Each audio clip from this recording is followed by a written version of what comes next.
What's going on, everybody? How you doing?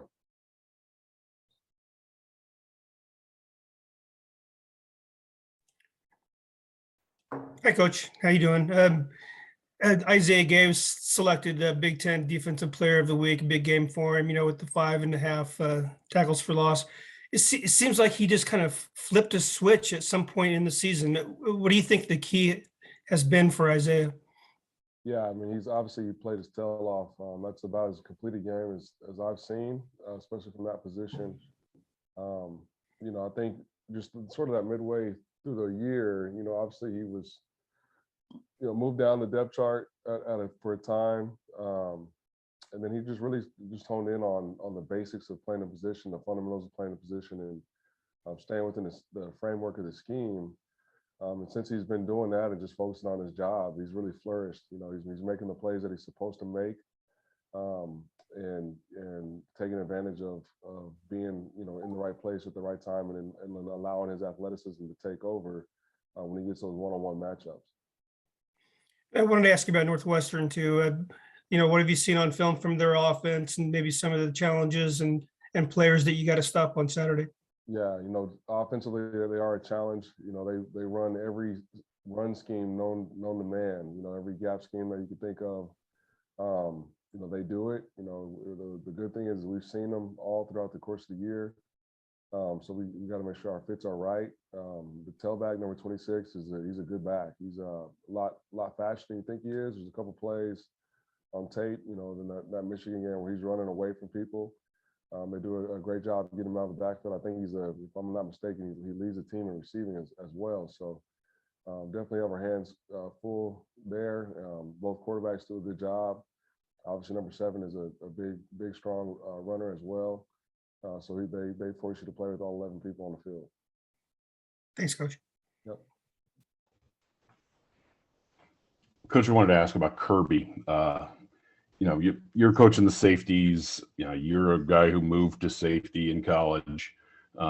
Kirby's kind of the breakout player of this season, leads the nation in interceptions. Can you take me through what this has been like? I mean, last year he was half wide receiver, half safety. So, I'm guessing this has been kind of a teacher-pupil kind of a relationship with him, of you teaching him the spot and everything else, and then just watching him flourish. So can you talk me through your relationship with Kirby? Yeah, absolutely. Before I do though, man, shout out to you for the Kirby campaign and for the All-American honors. That's awesome, and I agree 100% with you. It's so when we got here in the spring, Kirby was still flirting with the idea of whether to play DB or play wideout, because he's got the skill set really to be able to do both. The thing is at receiver, with his size, with his speed, he's normal there, right? Like there's a lot of guys in the country that can do what he does from an athletic standpoint at that position. But you put him over to the defensive side of the ball, you get those ball skills, his length, his lack of fear when it comes to sticking his nose in there in the run game. And then you get those ball skills there as well. Now you have a player that is capable of making game-changing plays. And so in the spring, you saw flashes of sort of what you're seeing right now. It wasn't as consistent because he was still learning how to play the position, still learning what we were trying to do schematically.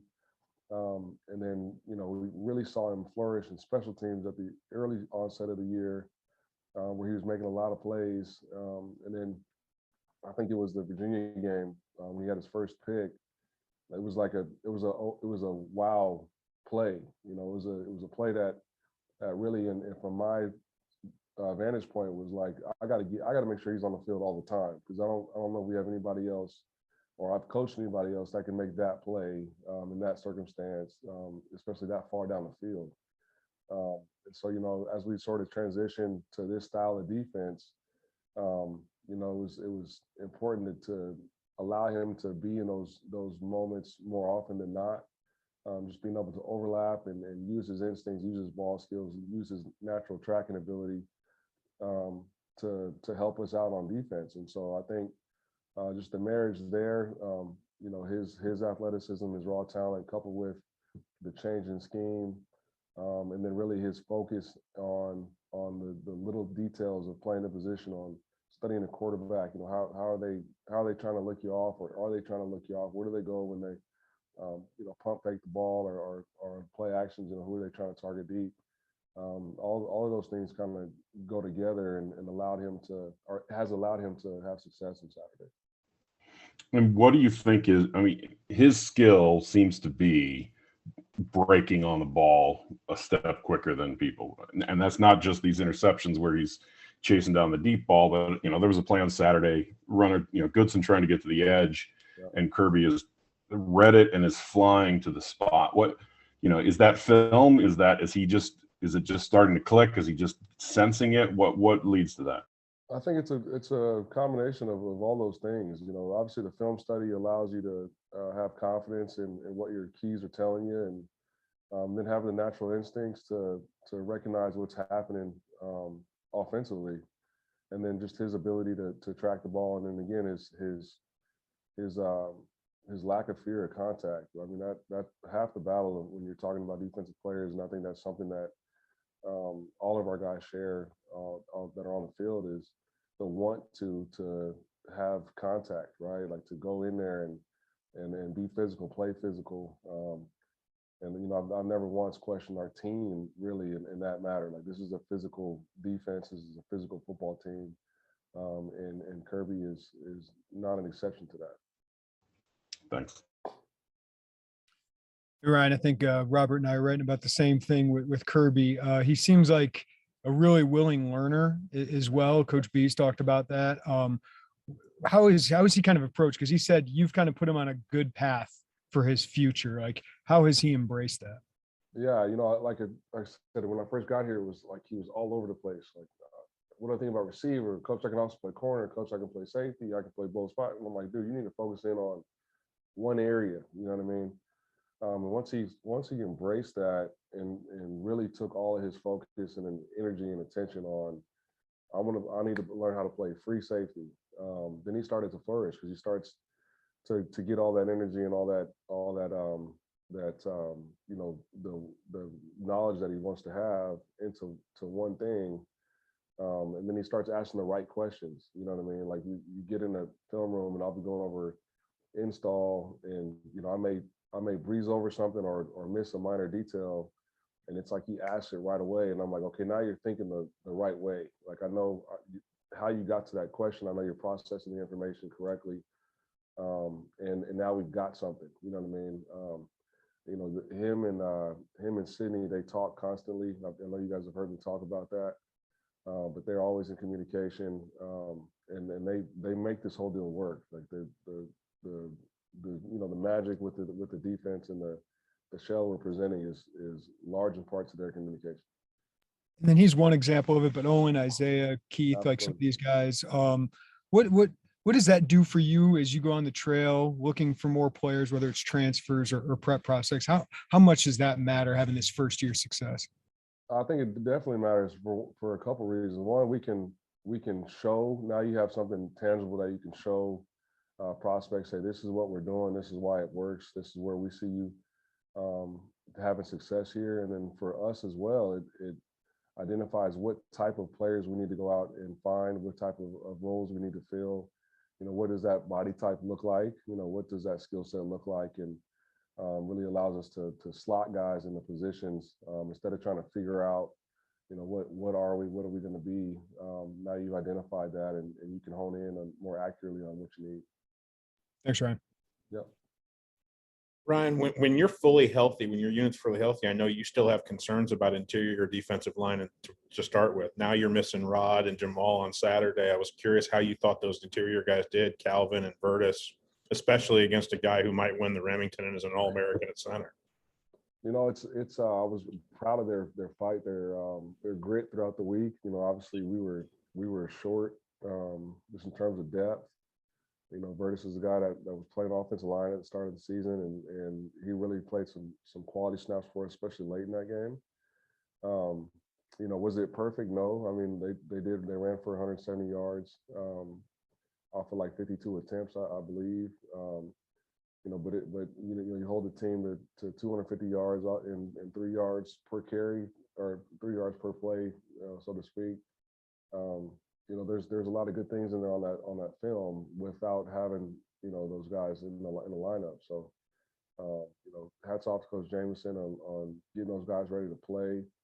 And really fighting throughout the whole course of the game. I was proud of the way they handled it. You know, this team's always handled adversity well. And you know, Saturday I thought they obviously wasn't good enough to win a game, but those guys battled. I think on the D line, there's been obviously moments with, you know, Keith and Johnny Newton and even like a Seth Coleman that you've been able to see this year. But have there been overall just are you seeing steps each and every week that these guys are taking that encourage you as you go into year 2 and year 3 of this rebuild? Absolutely. I mean, you got to think too, like Keith and Johnny and those guys, those are young guys still, you know. And so I think their future is bright there. You see consistent improvement with technique, just the consistency with which they play with proper technique and proper leverage.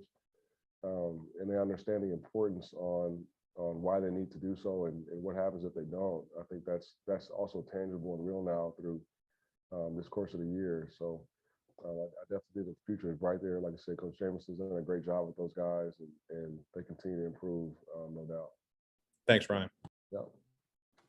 Hey Ryan, there were a couple drives on Saturday that you guys, your unit just started in kind of tough field position there. What's the message that you give those guys to? I mean, I don't know, maybe one touchdown out of some of those, but to kind of hold tight there and a field goal, or in some cases nothing. How did you guys deliver time over on that? You know, they it's just like you put the ball down.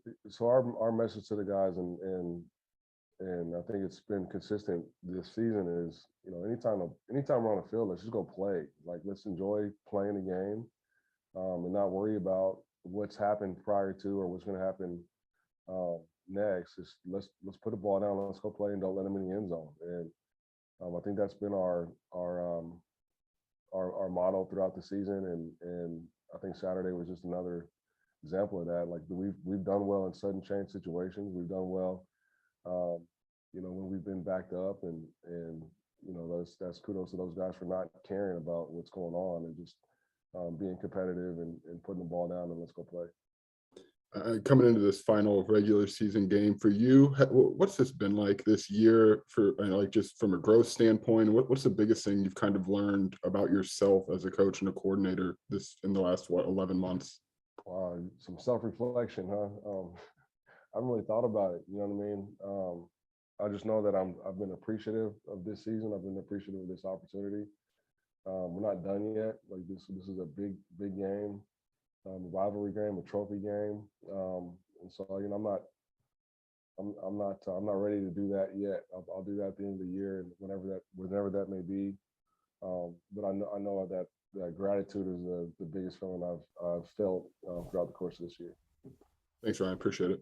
No problem. Kind of a similar vein, Ryan. Defense only gave up one touchdown. The other ones were scored on special teams or on Iowa's defense. So how do you evaluate the play in a game like that of your squad as a whole and the confidence you have going into Northwestern? I mean, I've got the utmost confidence in our guys. You know, without question, I got the utmost confidence in the staff. You know, I think you just evaluate the tape for what it is, and you point out things that you can do better. You point out what you did well, and you control the things that you can control. You know, did we play well enough to win the game? I don't think so, because, you know, there was a point in the game where we were ahead, and you know, you look up and you know, you're on the wrong side of the score when the game is over. Do I think the guys fought all the way through and played winning football for the most of the time? I would say yes.